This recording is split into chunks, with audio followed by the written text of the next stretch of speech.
to the Burn Up Podcast, where we discuss all things agile software development and delivery. We will be giving you an honest take on tools and techniques. We'll share our experiences, debunk myth, and hopefully provide needed inspiration. Hi, I'm Todd Anderson, Consultant Delivery Manager. I've done just about every job in IT, from tech support, programmer, network security, project and program management. I can't say I've done everything, but I've seen a lot. And I'm Marcel Bridge, digital consultant, business analyst and product owner. I've worked in digital before this even had a name, and since have been quite a bit around the block. And this is my way of giving back to the industry. So sit back, relax, and settle in for this week's episode.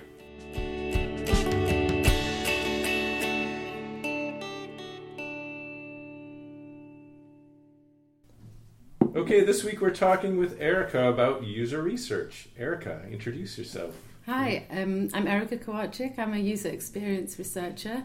I've been a researcher probably maybe about 12 years now. Over the past 6 or 7 years, I've been doing stuff related to user experience in academia, education, government, and yeah. Cool. So to understand the role a little bit more, what I normally ask is like, what do you say to your mum? What do you do? Okay, yeah, I think that's actually a really good question because when I was doing academic research, that was really easily explainable to people. It kind of makes sense. And then you bring in this kind of, what is this like buzzwordy user experience thing? And so I guess I explain it in that I help organisations to understand how people use their websites or products. And also, as a precursor to that, do people actually want this thing that a company is thinking about developing? So what you do is related a lot to, I guess, value propositions, as we say. So is it right in saying that you understand the needs and gains and pains part of value proposition in respect to target audience? Is that a fair statement? Yeah, sure. I think it's really all about understanding, I guess, less about the wants of the user, but actually what they need to achieve certain tasks and what the most important things they need from a product or service, and prioritising those, and developing the things that should be developed, and being able to have the evidence to say, I think we should park this feature or this idea because research and evidence suggests that we don't need to do that. So earlier we had an episode with Tarek and Isabel talking about user experience and design, and this is kind of in a similar wheelhouse. How would you say that you're similar to those roles, or overlap them, or different from those roles? I think there's a huge overlap, and traditionally you'd have had this kind of user experience like unicorn who would do all the stuff. They would do a bit of research, they would design the thing. And they would test the thing as well. I think Government Digital Service really were instrumental in turning user research into a role in its own right, to try and minimise some of the bias that can come if you're testing your own design, which I think is happening if you had a UX team of one, which often happened before the discipline got developed, and you would have people testing their own designs and not really having somebody else in that area to bounce ideas off. So I guess there's most people who work in user experience can do a little bit of some of the roles in their UX family. So a bit of content, maybe a bit of information architecture, a bit of pure design, a bit of interaction design, or a bit of research. But I think personally for me, I'm absolutely a research specialist who can do a little bit of some of the other parts. I mean, you said something interesting there about biases and stuff. And I think quite often we get asked by clients, why should we pay for a researcher? I, as the client, I know my target audience. I tell you what they want. I tell you what the requirements are. Why do you need to do all this long-winded research? So how would you sell yourself, or how can teams sell that role to a client who may not be convinced initially? Yeah, I think that is one of the big issues, and you often hear that. I know my audience, I know who I'm selling to, and you can use little bits of evidence to try and help to support the argument for needing to actually talk face to face to people. For example, a lot of companies have customer service agents. You can review that those calls coming in, I'm having trouble with this part of your website, for example, I can't complete the checkout, and those kind of things. And you really need to do a little bit more in-depth research with those people to kind of dig into those issues. I also think that the kind of evidence base coming from, within the company is inherently biased, because they're probably only hearing about either all the really good stuff that's coming through on reviews or the really negative stuff, and not anything in the middle, which is really, the average user can be very, very useful when you're doing some user research to actually find out how people currently use the service or might use a new feature. Because what we do basically is when we design anything, then we go in with an assumption or a hypothesis, and that may be totally off. And I think what you do is you put some validity behind that, or some justification. Some evidence. Evidence is the right word, yes. Because if you break it on paper, it's a lot cheaper to break on paper in the early stages, going down, developing whole thing that's not quite right. And this is maybe a good point to lead over to. I think you were mentioning a while ago, like the life cycle of this kind of design research process. So I know, I also worked at GDS, which obviously had a strong emphasis on this, and the life cycle there is probably similar to what you're used to, where we had user research sessions, maybe I think once every 2 weeks or something like that, with actual real users, and it was in a studio, and they were recorded, and eye tracked, and all that sort of stuff, and we had live video feeds going to another room where a number of us could actually observe real users using the session. It was really eye-opening, actually having a whole bunch of us from the program. Even though I was a program manager, as service manager, we had just people. We invited everybody, developers, anybody who would like to come, and actually encourage them to come to these sessions. And then after those sessions, findings were analyzed, and then those were baked back into the product. Is that your experience, or what is the? That's like what perfect looks like, I think. How often does that happen in reality? Is that a frequent thing? There's a lot of factors involved to get that running in that really nice way, where you've got first of all, you've got to get participants every couple of weeks. Yeah, so we use an agency, challenge. I think, for that. Yeah, there's an agency that we use to. And sometimes, though, even particularly with government projects or very niche products or services, even the best agency will find it very hard to find you a regular bunch of people that meet your criteria.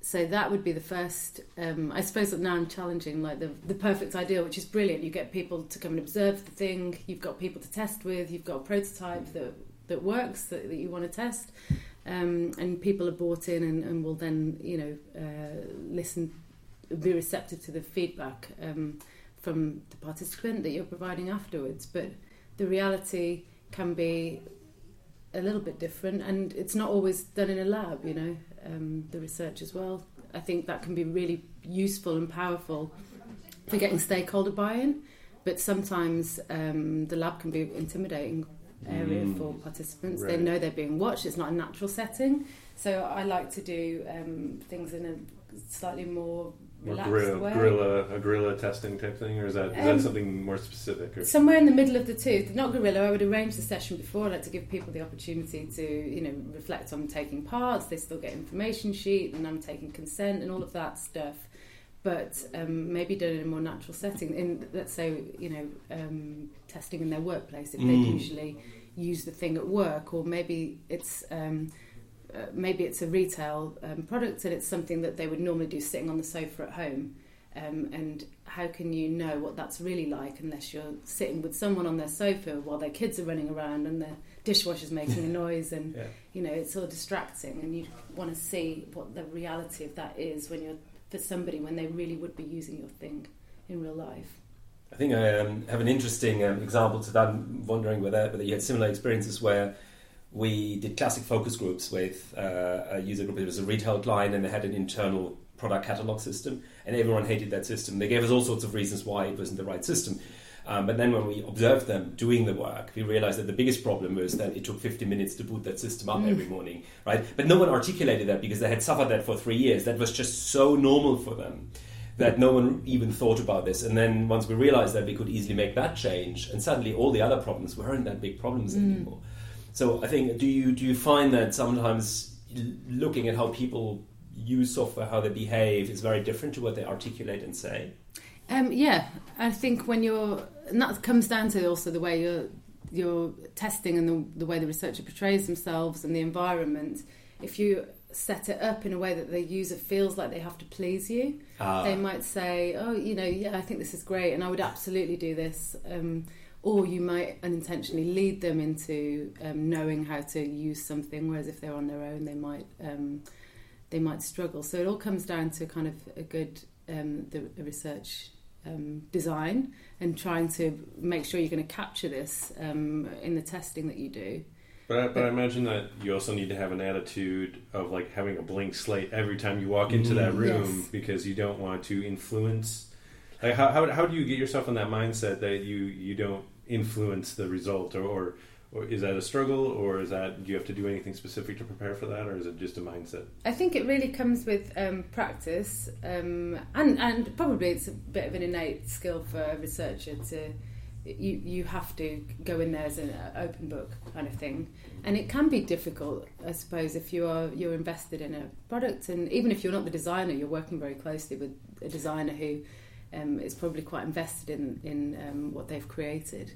But you really have to ensure that you're asking people the same questions. It's always a fair kind of a fair starting point, a blank slate. So as you say, so you would start off thinking, I'm going to go in with these preset objectives beforehand, and I'm going to make sure I cover these questions, and then I'm going to try afterwards, even though it's qualitative research, to objectively go through and analyse it fairly against a set of preset criteria for what success looks like. Okay. That's for usability kind of research. Before we go more into the mechanics, just to jump back a little bit, so we've talked about like sort of labs, you rent lab space, you can have lab space, you talk about guerrilla testing, that sort of thing. One thing that I did on a previous project, we had a mobile sort of SDK thing, and we pushed user research to the client, and they were like, we don't have the budget. So what we did was we just actually set up our own little thing where we literally got a little smartphone mount on a tripod, and it was just videoing people using this SDK on an iPhone, and we had a little script, and we had ran through it, and I just want to use that as an example that to get into this, you don't necessarily need a lab or some huge thing. Like, I don't know what your experience with that is, or if you can speak to how organizations can get into this space and get benefit from it without having to necessarily go rent a lab and go full bore on it. Oh, absolutely. I wouldn't I sometimes hear people saying, any research is better than no research, and I wouldn't say I agree with that, because the research has to be good, so you get good stuff out of it. Yeah. It does sound like what you were doing. You'd set all of that up, and I think that you can do this on an absolute shoestring. If you don't need a lab. A quiet room is good. You definitely don't want to be overlooked when you're doing research. If you can get a quiet room somewhere, maybe you can rent a space in a library or other public kind of space. That can be a hell of a lot cheaper. Or you might have offices where you work. You don't need specialist equipment, really. You can record the screen using your phone and a tripod. You can use screen recording software. I've done a lot of research over Skype internationally, and then just use a free screen capture when we didn't have any budget. I very rarely use a specific software for testing. I think because when I worked in previous projects, we didn't have budget. We had a very low budget, and being my background is academia, I mean, you had nothing to work with, really. Very limited budget. And so you can get quite creative with that. Do you have any specific tools that you've used in the past that people might be interested in, or anything you'd recommend? Or my go-to, if I'm doing remote research, my go-to at the moment is I use appear.in. It's just appear.in? Yeah. Okay. We'll put that in the show notes. Yeah, but I mean, it's nothing. It's not a special UX tool. It's just a video calling thing. And then I use Windows rather than Mac, and I think on a Mac you can use QuickTime to record your screen, but on Windows you press Window key and G, and you can just record what's happening on your screen. It's a Windows game bar. So you give your computer to the user while they're using it, so you can record the session? You can do that way. I'm talking now about remote research. Okay. Specifically, that's what I've been using. But if you were working on your computer, sure, you can just record your screen while the person's interacting with it. the downside of, I guess, that free tool over something like a look back is that you can't capture their face as well as the screen while you're using it. But if you're in a no budget situation, then that can be quite useful. I think free tools are with kind of like limited usage time or something out there that do that kind of thing. So as you say, it doesn't have to be. And you can try loads of stuff out on. I have to say, I love a free trial, and it's always worth trying stuff out. I've used Murray, I've used Lookback, and they are great tools. But especially if you just, if you are just starting out doing a small project or beginning of trying out some UX research for the first time, then you can explore kind of what works for you. But I find that you can do things pretty low fidelity. Can I ask you around? You said something about like the research you do should be valid research or good research. Sample size.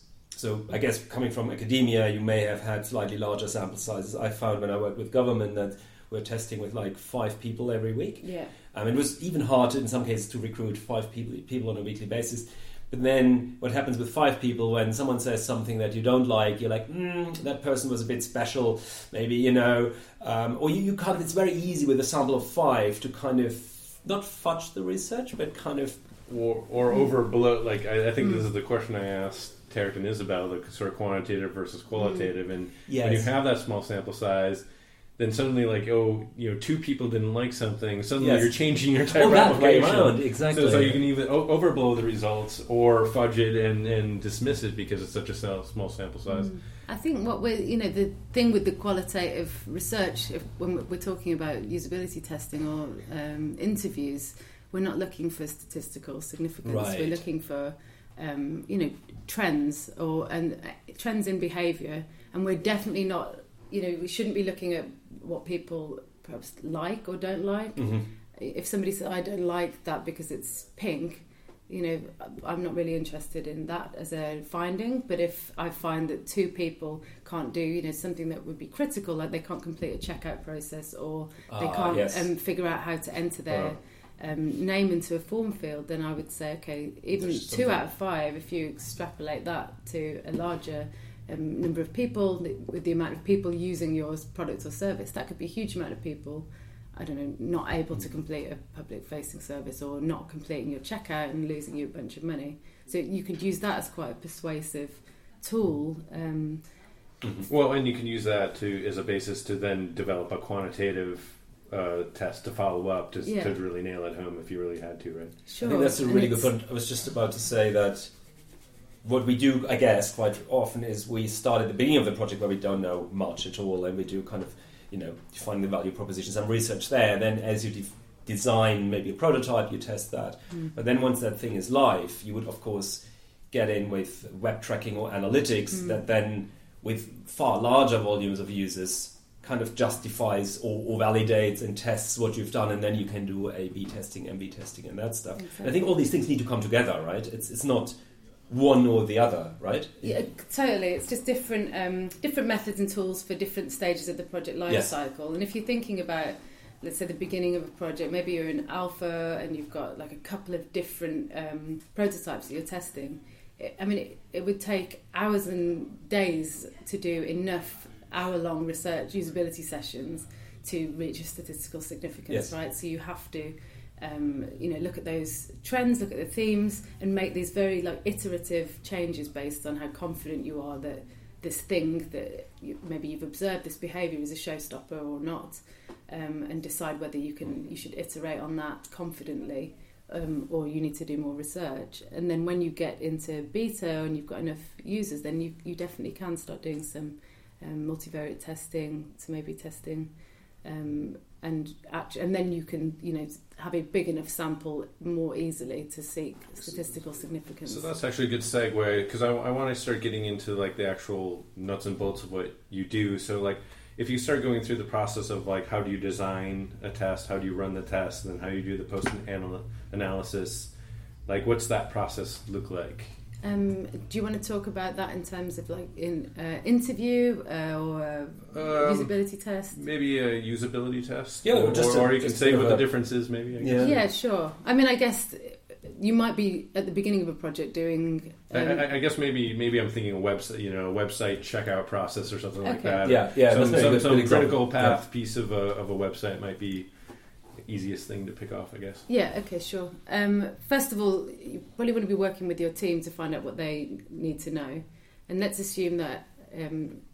We could assume that for the argument's sake that I'm fresh onto the project, I'd want to know what had been done before and what we already knew and how we'd come to the design and decisions that we'd made previously. But let's say we're at the beginning of a sprint and we want to test this checkout process. I'd want to pull the team together and say, what do we need to know? And you would use that to structure the testing schedule. So it might be, okay, we need to know if people can make it through this checkout process. We need to know if people can use the form to fill in, I don't know, their address. Let's say they're having something posted to them after the purchase. And then you design a kind of series of tasks for that session and decide in advance, okay, what does success look like? Success is that people can reach the checkout process, and success would be that people can fill in their address in this form. And then you may have you'd probably want a little bit of back and forth questions at the beginning, a little bit of extra discovery to understand a bit more about the context of the person. And I always try and introduce that at the beginning, even in a pure usability test. Is that just like an icebreaker type questions, or sort of like, yeah, because I've seen that as well, where they sort of say, okay, what's your background? Are you good at using computers? How did you feel comfortable using computers? Like those sort of questions, or what? Yeah, some of it would definitely be that. You'd want to establish a bit of a rapport with the person, kind of put them at ease, and find out about their context for using the thing, and their confidence, as you say. But also, you may be, I don't know, sometimes you'll be working on one project, you might also need to discover something in a related product or something, or part of that service, or maybe there's something you're just not sure about that you could perhaps uncover with a little bit of back and forth interviewing. So I tend to try and include something like that at the beginning of a session, if it's valid. And then you would have this you might have a series of tasks, but also some exploratory questions. I don't know, let's say something like, you've landed on this page. Before you click on it, tell me, who do you think this page is for? What do you think you can do here? Mm-hmm. Those kinds of questions. Right. And a little bit to try and understand what they think. So you set up a scenario where you say, like, okay, you put some stuff in your basket, yeah, and you click checkout in your basket, and now you've landed on this page, and then go from here, right? Yeah, and it might be something like, okay, show me how you would buy a black dress in a size medium and have it sent to you at work or something like that. And then they would go through the process. But what you would want them to do, and you'd set this up at the beginning, is have them think aloud, use the think aloud technique as they're doing it. Yes, that's critical, yeah. That can be really hard for some people, especially, actually most of the people who would volunteer for usability tests could be quite willing to talk and be extrovert, but you do, and you want the breadth of people, and sometimes you get people who would a little bit more introvert who really do struggle to... so that's actually asking the person to think, say what they're thinking. Stream of consciousness, right? Yeah, say what they're thinking while they're looking at it. Because when they get stuck or something, then the user researcher sometimes prompts them and says, you're getting stuck, what are you thinking right now? And then they say, like, I can't figure out, which button to click next or something like that. Yeah. So usually in the setup of the research, when you're explaining, how the session will go, you tell them you're going to run some scenarios, and, you would explain everything, like there's no right or wrong answers. We're just interested in, how you use this thing. And you're not going to offend me because I didn't design it usually, even though sometimes you have designed it. Yeah, you always have to have that part in, even if the designer is probably also observing.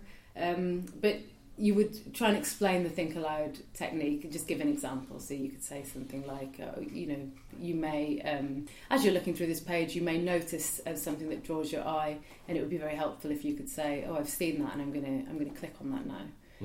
Because I'm interested to know what's on the next page, or just something like that, and just give them a bit of an example.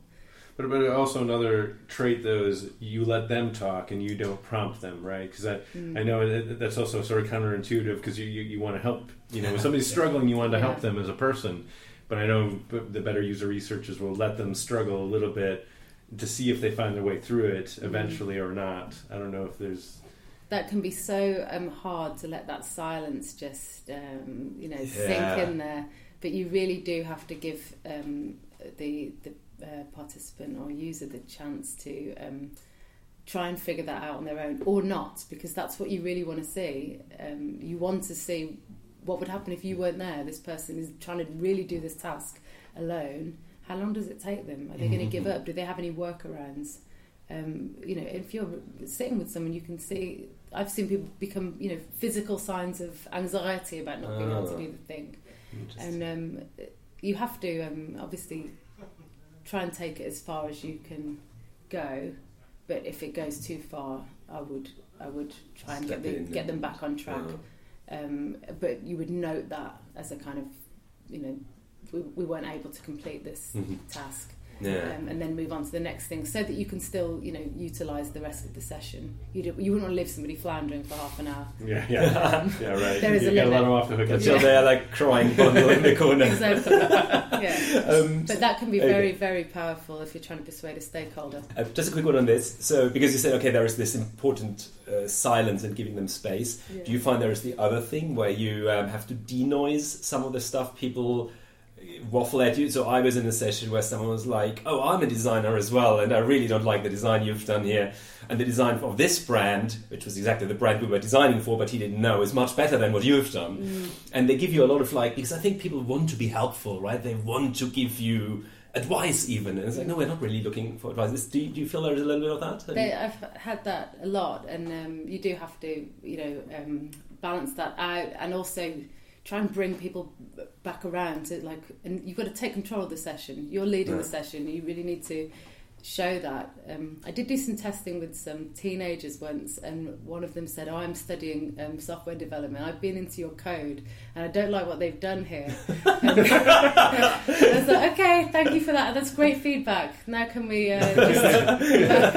just click that button? Yeah. So you do get that, but you also, if you're working on a service, which I've done, which it has it could have a life-changing impact on the person completing that task.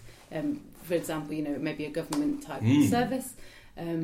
You can sometimes run across people who've had really bad experiences previously, and they want to tell you about them, and you have to allow that a bit. Okay. I will allow Good a bit point. of Yes, that. yeah. Because otherwise it feels like, oh, this is all take. All I want is to get the insights from you, and I'm not letting you give me anything. You need to have empathy, right, to build this relationship. And Yeah. So just to move it along. So you've designed the test. You run the scenarios based on what it is you want to find. You've recorded those. Now you go into some sort of analysis mode. Is that the next bit? Yes. So depending on the kind of thing you've done, I think if you're doing a discovery interview, you'd come out with absolutely loads of qualitative insights, and I think that can be massively overwhelming for maybe a new researcher. Whereas if you've done a usability test, it can be a bit more, okay, this, I observed this task was completed, this one was not, and maybe it's a bit clearer because you have kind of observations of behaviour. But in either scenario, what you'd probably want to do is a quick debrief with the people who've been observing the research with you. Yeah. Usually I'd like to have at least one person observing and helping taking notes. But then you typically go into kind of a thematic analysis, and obviously you need to turn the insights around quickly to the team. It's nice to be able to give, a top level, 3 key things that happened in this session back to your team. Yeah. But you've got to be clear that we're not acting on this, what happened in this one session, but this is some insights, and it'll go into the pool. And we'll look at. Do you have a technique for doing that? Like, so at GDS they had actually a team of researchers that were lucky enough to have a whole team. Yeah. When what they would do is they sort of play back through the videos or whatever, and then as a group they'd all have post-it notes, and they sort of like put them on the walls and sort of group them underneath these themes. Every time someone said something that they didn't like, that button or the color, that they would sort of group it underneath those themes. Yeah. And then they could sort of step back and sort of see the themes all together, and just by the mass of post-it notes they could see what things were sort of hot button issues and whatnot. I don't know. Do you have any techniques like that, or? Yeah, I mean, typically, you are the one researcher in the team. I've been lucky enough to be on a team more recently where there were two of us, which can be quite useful for cross-validating. But the process I would go through is very similar to that. I would usually listen back to the sessions if I've got time. I won't bother recording a session if I don't think I'm going to have a chance to do anything with that recording. I'm quite... I guess one of my rules about not over-collecting data, a self-rule that I won't over-collect data from people if I don't need to. But if I've got an observer or a recording, I'll go back through it all and start to pull out those themes, as you mentioned. I might have a predefined set of tasks that I'm going to map those themes against, but typically I would do it insights on a post-it note. And starting to group those, and then okay, what does this group of stuff mean? Okay, all of this stuff relates to navigation, or all of this stuff relates to being uncomfortable with something about the product. And then I would start to think, okay, how confident am I about these things?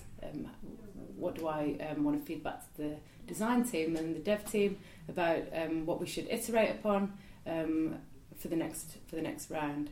Just to say, I suppose as a researcher, I don't believe that when I'm in that role as a researcher, I don't believe it's my role to make design recommendations. I was just about to ask that. So when you say, what you feedback are observations, maybe qualified with how significant they are, but as you just said, you wouldn't think that it's yours to recommend a solution to the problem? I mean, you would be possibly part of the iteration, but you are not making the recommendation on your own. Absolutely, that would be. So that's where the product owner, and the designers, and the designers on the team come back in.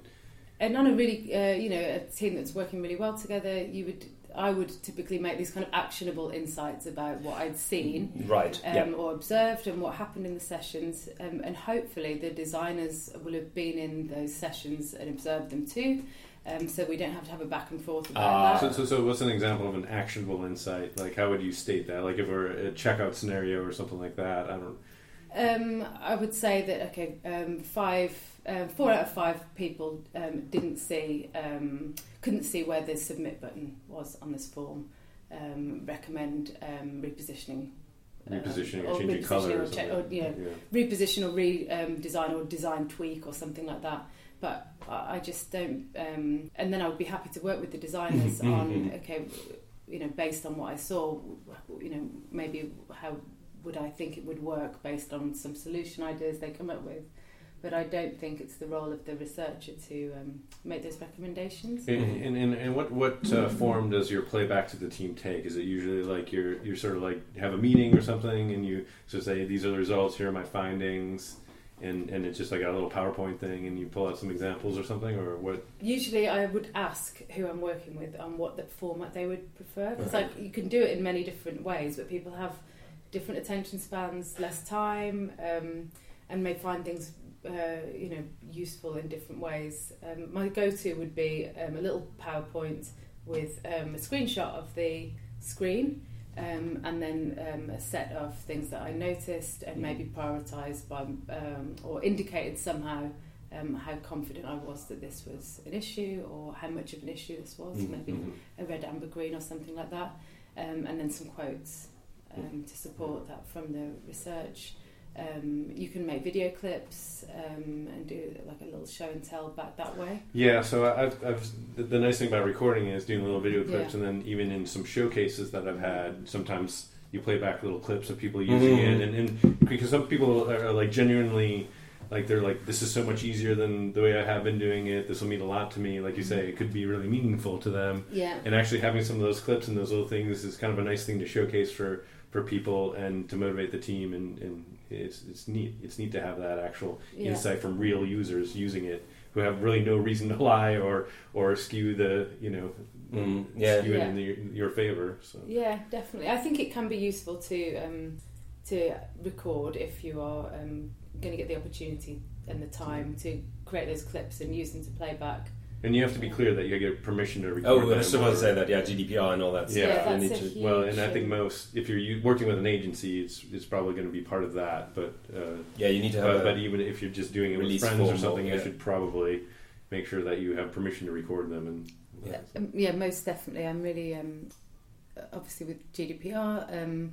Actually, myself and a couple of other people in the field, we wrote an article on what had GDPR meant for user researchers, because we started to think, how is this going to affect us? What do we need to do? Interesting. We'll link definitely to that. So we just put a medium out about that, and we were thinking, what does this mean for our consent forms and the way we gather and store data? Yes. And you really do have to be explicit about what you're collecting and be much more granular about the consent, and who's going to give people the option about who's going to see the recording. You can't just say within the organisation anymore. It could be within our team, within everybody in the organisation. Maybe if you use a transcription service, you now have to say, I'm going to send this That's outside. a really good point. Yeah. And how long it's going to be stored for. And one of the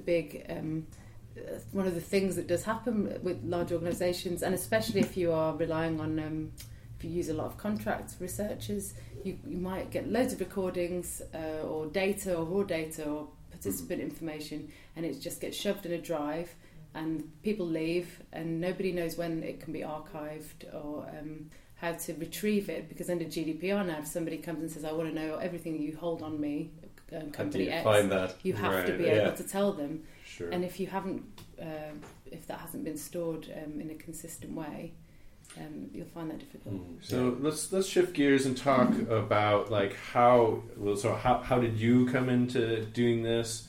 Like how would somebody who's new to this get into this, and what does good look like? Let's talk a little bit about that. Okay, so my background is academic research, really. So I studied psychology, and then finished a psychology degree and realised you can't be a psychologist at the end of that, so you have to go and do something else. So I started getting into the research side of things really more than practice. So I was doing health psychology. I ended up doing my PhD in health psychology at Loughborough, and we were working on a lot of sleep-related technology stuff, an online therapy program for insomnia for use of the NHS. We were testing out some sleep measurement watches, and I started to get a bit more interested in that side of things. Okay, how do people use these things that are being developed by academics in offices? And so my trajectory started to go that way. Moving into more usability research rather than the academic side of things, and I started teaching methods for a little while and realised I really liked that, and thinking about how that would transfer into user research. And I think that's why I'm really, really interested. It's still very much in ethics and methods and reproducibility of the work that you're doing, because of that academic background that I've had. And then I started working in education, but more on marketing side of things, website testing, and user research, and then started doing government stuff. And I think there's been a lot more opportunities for kind of a pure researcher in the field of government, but a lot of other organisations are now realising the value of bringing in a researcher to complement a designer, even not for the length of the project, maybe just on an ad hoc basis. But I think a lot of people come into user research. I know a lot of people who've come in from my kind of background, from a social sciences kind of background with research training as part of that. But a lot of people do migrate from design roles. Because they had done a little bit of research as part of that, or a lot of research as part of being a designer, and realised actually they kind of enjoyed that, the talking to people and gathering those insights. So I don't think there's one fixed route, but I do believe that to be a researcher and to talk to people and gather their personal information, you have to be trusted with that. You have to know what you're doing with that data, and you should manage it properly and with care, and work to research ethics and data protection regulation, all of that. And I think that if you haven't come from a research trained background, there's a lot of, you don't have to be formally trained or anything, but it would really help researchers coming from other backgrounds, if they read a social sciences text or some online training, or spoke to somebody who had that training, just to make sure they kind of know what they're doing with data. So what qualities make a good researcher? I think you need to be a really good communicator, and you need to like people, because you'll be talking to a lot of them as part of your role. And you need to be able to communicate with the people you're testing with, but also to communicate to persuasively to other people in your team about the insights that you found. I think you need to be able to think on your feet and kind of, for a research session, they're not always going to go to plan. Things might go horribly wrong. Someone might cry, or the tech might not work, or, you need to be adaptable and think, okay, what am I going to do instead? And still get something out of it. So I had turned up to a research session internationally expecting to do one-on-one testing, and I turned up in the room and there were 12 people in there, and they'd all turned up, and I think, what am I going to do? Okay, I need to turn this into a focus group. I know there's another person here who's done that before. I'll brief them, and then we did 2 little groups. And I think you have to be adaptable and not crumble under that kind of situation, because you still want to get some, as I said before, it's got to be good data, but you'd rather not lose that session. If you can, you could turn it into something else. How good does your math skills have to be? Is there a lot of statistics in what you do? I don't think the majority of user research is qualitative, although, and I think when you get to the stage of doing, A/B or multivariate testing, that kind of thing, a computer will do most of that for you, although it will help if you understand some of the, what the significance testing is actually testing for. But I don't think it has to be great. I mean, mine's not that great, I think. So I think you don't have to be super heavy into data analysis, at the kind of statistical academic level or anything like. It's a bit lighter than that. I think it's qualitative research is still an absolute skill. Oh, totally, yeah. And I think there are roles within the UX family that are a bit more analytical. Or you could be a data analyst, or somebody who really specialises in doing A/B and MVT testing and that kind of thing. But I think there's a real skill in pulling together all of that qualitative data, masses of insights and quotes and transcripts, and pulling out what makes sense and what's actually useful and usable. And will add value to the delivery process and the design. And I would think do so quite quickly these days, right? I mean, I've worked on projects in the past where some researchers and UX guys were doing 6 months just defining personas, which were then never used or turned out to be, because personas are never accurate and exact, right? Whereas I think these days, as Todd you just said, or both of you said, we iterate bi-weekly, so you do every week, every other week research, so you can't spend 5 weeks on compiling your results. This needs to be there the next day, basically, right? Yes. I think that's and that's probably one of the biggest challenges for me, having come from that background of academia, where you get a lot of time alone, and you're crafting this thesis and a report, and you really think, I'm going to publish this and people are going to love it, and you have a long time to do that. And actually, it's a complete change of pace, and it's better. You're getting, maybe a smaller amount of insight, but regularly, iteratively, and actually involving other people in that analysis process in your team. And you really should be, as a researcher, if you can, drawing upon other people in your team to be involved in that process with you, which can massively speed things up. So to wrap this up, is there anything you can say to somebody who wants to get into this, or an organization that wants to try this? Is there anything you can say to encourage them? Yeah, of course. I think that there's always the opportunity to start small. Pick something off that you think, that there's a problem here, and I think I'd like to, know more about that. You could pick something, low key off in your organisation that you think might have an impact. And probably if you've never done it before, there's great resources online, some brilliant books, and start to think about how you can plan your first session, and maybe just run something with 5 to 8 people, and just run a few sessions just to try out your method. And test out, feeding that back to people in the organisation, seeing if you can make a difference by actually gathering some evidence and making some recommendations for things that could change. And that could, if you start small, that could start to help you get buy-in for maybe something a little bit bigger in the future. Yeah, and I think my parting thought is that I really want to make sure that people who are planning teams don't forget about this role in their plan. And I want to make sure, you're going to have your developers, your business analysts, your delivery leads, or whatever. But so you need to add some time for user research, design, UX, and there are different roles. Make sure you have different line items for that. And it's not necessarily always a full-time job on a project, but it is worth making some budget allowance for that. So.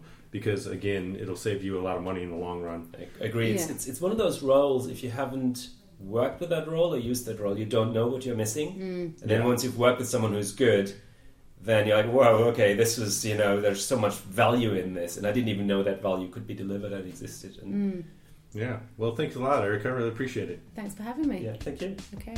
Bye. Bye. Bye.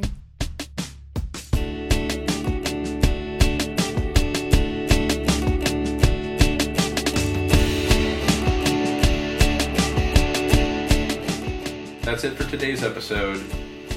Have a look at our show notes with related information and details on how to get in touch at theburnup.com. We are listener driven, so please do send us your questions, comments, and ideas for new episodes.